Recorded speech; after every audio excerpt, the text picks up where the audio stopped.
Just over 16 years and the Bad Boys are finally returning to the big screen. Marcus may need his glasses now. Well, right about the glasses.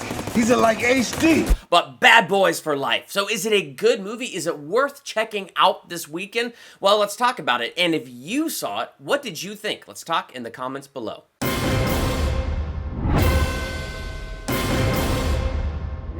Welcome to Durbania. I'm Durbin, and this is my spoiler-free review for Bad Boys for Life. So is this movie worth checking out this weekend? My answer is yes. I thought this movie was overall pretty fun, entertaining, and I enjoyed myself. I'm going to give it a B-.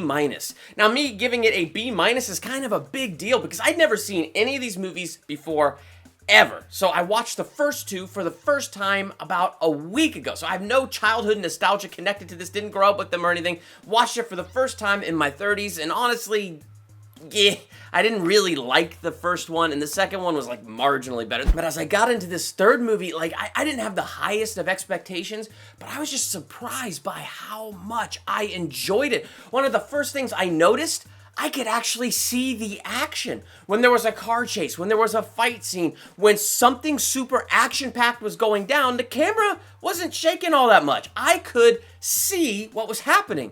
And I immediately began to question and go, wait, is this Michael Bay? It can't be. I can tell what's happening. It has to be a different director. So I get home, look at IMDb, it's two directors. It's not Michael Bay this time.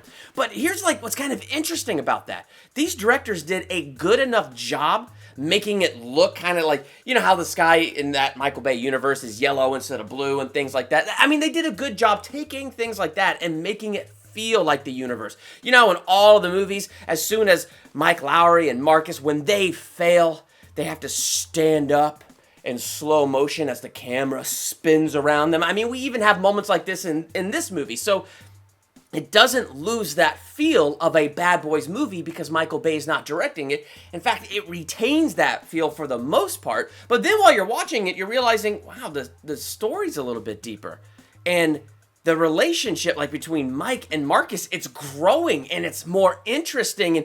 And the villain is kind of powerful and memorable. Like, these things started to come to my mind while I was watching it. I was like, oh my gosh. And then you have Marcus and Mike, and their friendship does like go to the next level in this one. I mean, you get it from the trailers, right? Marcus is getting older, and his goals are different. He wants to retire. He wants to be with his family. He's a family man. And then you got Mike, who obviously isn't a family man and doesn't have a family, and he wants to be chasing bad guys till he's 100. Now, that pact that they have, Bad Boys for Life, like means the world to both of them, but their goals are going in two different directions. They do a good job using this as a device to kind of deepen their friendship and take it to that next level, and it's pretty relatable. So it's interesting the way it does that.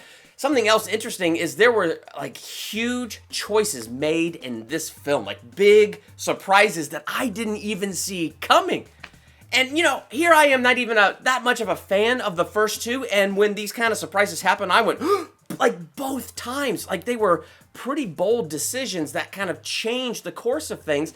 And again, it's one of those things that impacts that friendship between Mike and Marcus. So they do a really good job deepening all of that. The last thing is I'm watching this movie, and one of the things that just really stuck out to me is how ugly vengeance makes people, even the good guys. And I feel like this movie does a good job actually driving that message home that vengeance is not a good thing. Vengeance takes people and it makes them ugly. It reminded me why the Bible, God says, vengeance is mine. And there's a reason, because he's good and he actually sees everything. And we humans, we don't. When we try to hang on to it, it corrupts us. And I just kind of feel like I saw that a little bit in this movie, and it kind of felt like that was the theme of it. And again, it was something that took this and made it deeper, and I enjoyed that.